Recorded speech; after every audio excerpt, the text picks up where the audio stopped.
ইসরায়েলের কুখ্যাত কারাগারে ফিলিস্তিনি বন্দীদের নির্যাতনের আছে অসংখ্য প্রমাণ। এবার বর্বরতার আরও এক অধ্যায় যোগ হবার পথে।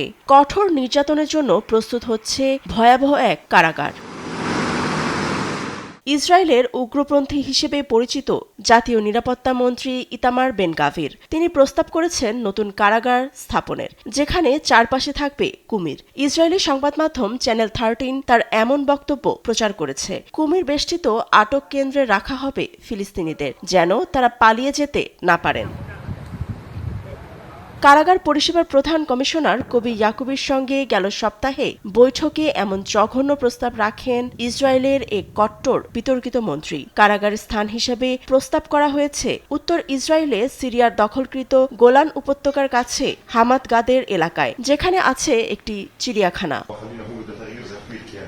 এ সংক্রান্ত একটি বিল অনুমোদনও পেয়েছে নেসেটে। দ্বিতীয় ও তৃতীয় ধাপে পাশ হলে আইনে পরিণত হবে বিলটি। ইসরায়েলে আটক আছে 9,000-এর বেশি ফিলিস্তিনি, যাদের মধ্যে আছে নারী ও শিশু। নির্যাতন, অবহেলা এবং অনাহারে জীবন বিপন্ন তাদের। হামাসের সঙ্গে বন্দি বিনিময় চুক্তি অনুযায়ী কিছু বন্দি ফিরিয়ে দিয়েছে ইসরায়েল। তবে যারা আটক আছেন তাদের প্রস্তাবিত কুমির বেষ্টিত কারাগারে রাখার প্রস্তুতি নিচ্ছে নেতানিয়াহু সরকার।